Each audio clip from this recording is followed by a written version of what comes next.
Come, come now, a roundel and a fairy song.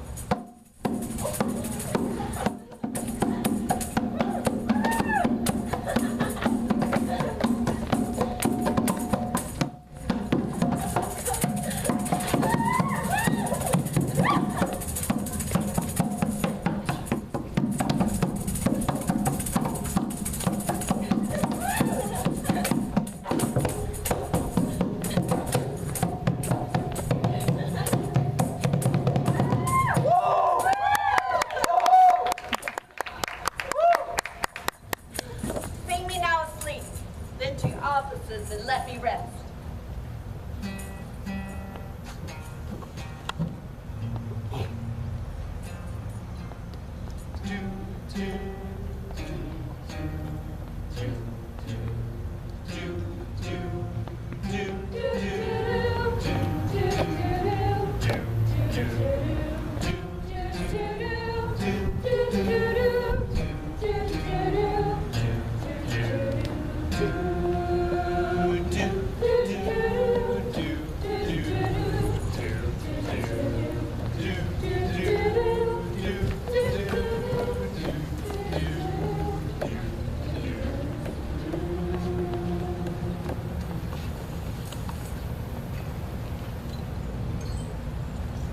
What thou seest when thou dost awake, do it for thy true love take.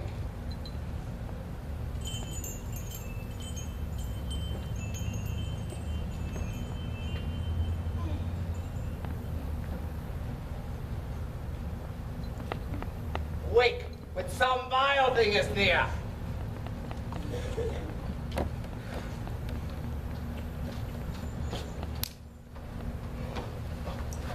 Fair love, you faint with wandering in the wood. And speak troth, I have forgot our way. We'll rest us, Hermia, if you think it good, and tarry for the comfort of the day. Be it so, Lysander. Find you out of bed, for I upon this bank will rest my head. One turf shall serve as a bed for us both. One bed, one heart, two bosoms, one throat. Nay, good Lysander, for my sake, my dear, lie further off yet. Do not lie so near. Oh, take the sense, sweet, of my innocence. Love takes meaning in love's conference.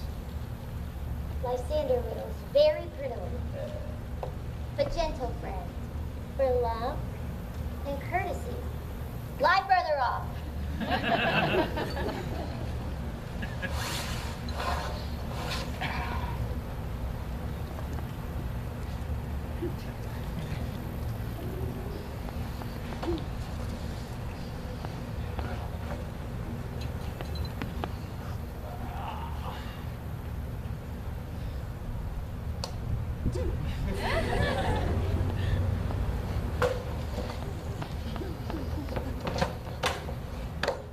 Good night, sweet friend. My love never altered till thy sweet life ends.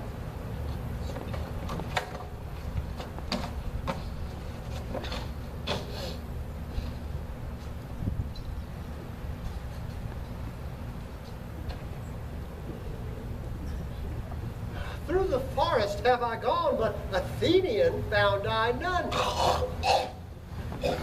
Who is this? Weeds of Athens doth he wear, this is he. And the maiden sleeping sound on the dank and dirty ground?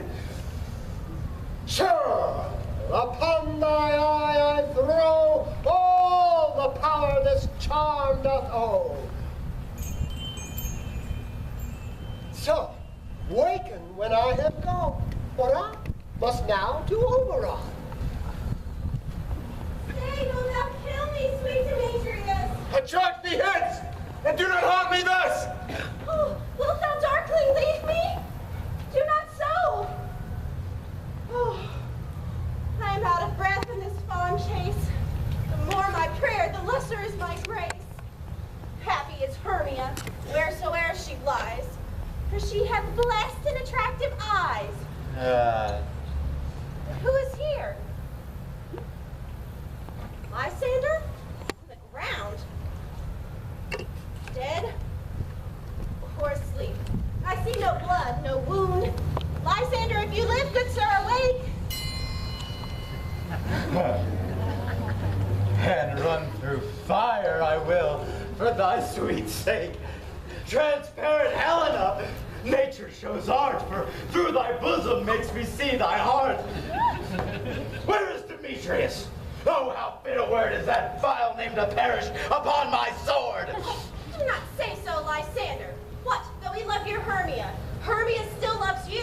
Be content. Content with Hermia.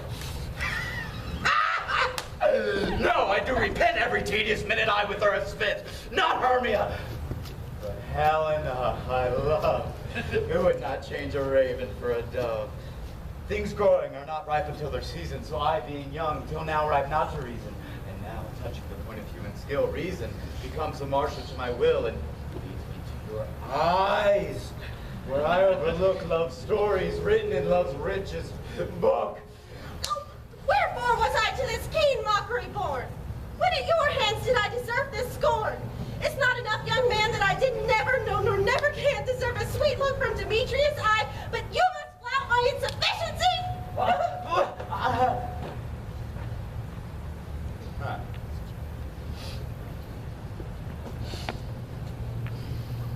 Hermia, sleep thou there, and never mayest come Lysander near.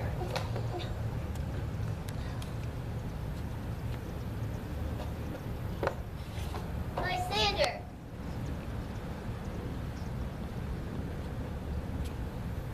What, removed? Lysander! Lysander! What, out of hearing? Gone? No sound? No word?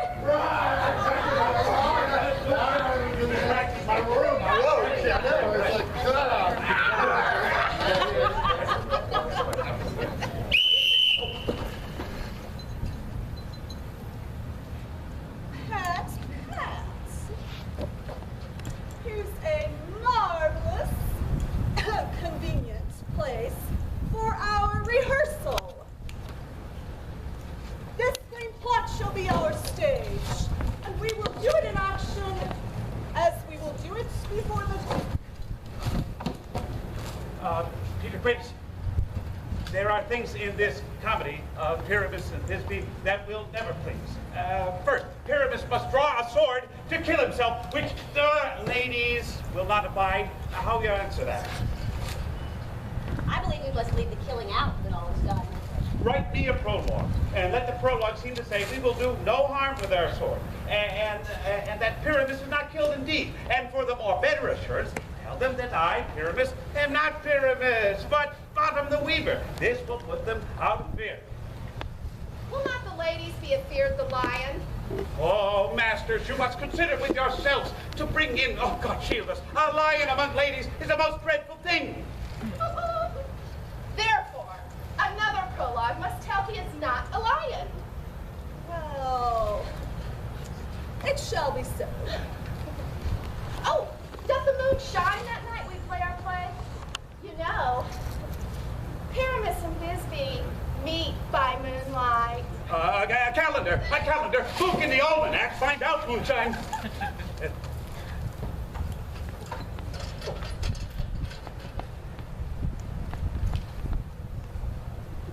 Yes, it does shine that night.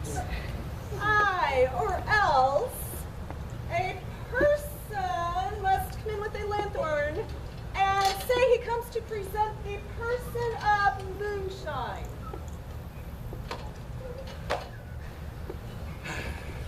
And another thing, there must be a wall, for Pyramus and Thisbe says the story. You talk to the chink in the wall. You can never bring in a wall. What say you, Bottom? Some man or other must present war, let him have some plaster, or some loam, or some rough cast about him to signify woe, and let him hold his fingers thus. And through that cranny will Pyramus and Thisbe whisper. If that may be, then all is well. Come, sit down and rehearse your parts. What hempen homespuns have we swaggering here, so near the cradle of the fairy queen? Speak, Pyramus. Thisbe, stand forth. Thisbe, the flowers of odious sable sweet. Odors! Odors, savour sweet. So hath thy breath, my dearest Thisbe dear. But hark, a voice. Stay thou but here a while, and I will by and by return to thee. A stranger Pyramus that e'er played here. Must I speak now? Aye.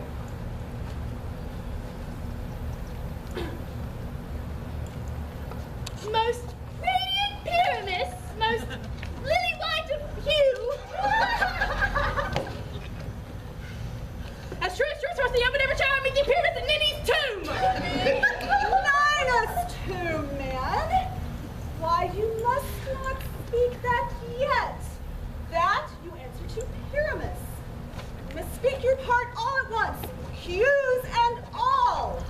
Pyramus, enter. Your cue is past. It is never tired. As true as horse that yet would never tire. If I were fair, Thisbe, I were only thine.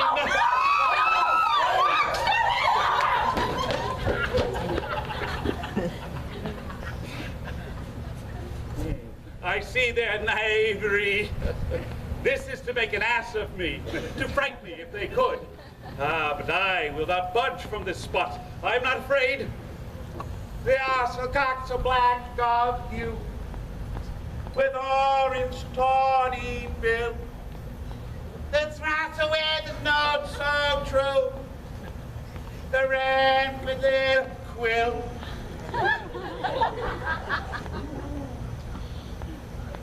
What angel wakes me from my flowery bed? I pray thee, gentle mortal, sing again, for mine ears enamored of thy note, and mine eyes enthralled with thy shape. And thy fair virtue's force, perforce, doth move me, upon first view, to say, to swear, I love thee. Methinks, mistress, you should have little reason for that. And yet, to say the truth, reason and love keep little company together nowadays. Thou art as wise as thou art beautiful. No, not so neither. Yet, if I have wit enough to get out of this wood, I have enough to serve mine own turn. Out of this wood desire not to go. Thou shalt remain here, whether thou wilt or no. For I am a spirit of no common race, and summer still doth tend upon my state. And I do love thee, therefore go. I'll give thee fairies to attend on thee. Peace blossom, cobweb, moth, mustard seed. Ready? And I. And I. And I. Be kind and courteous to this gentleman.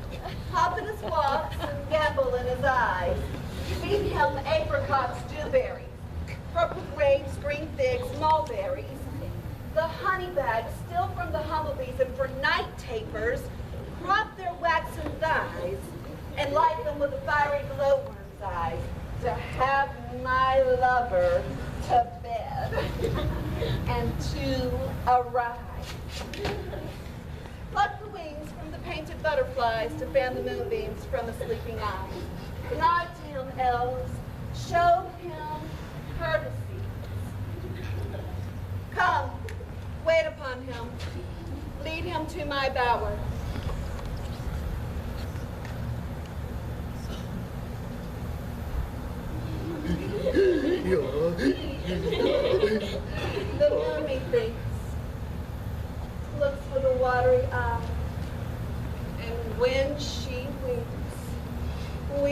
every little flower, lamenting some enforced chastity. Tie up my lover's tongue and lead him silently.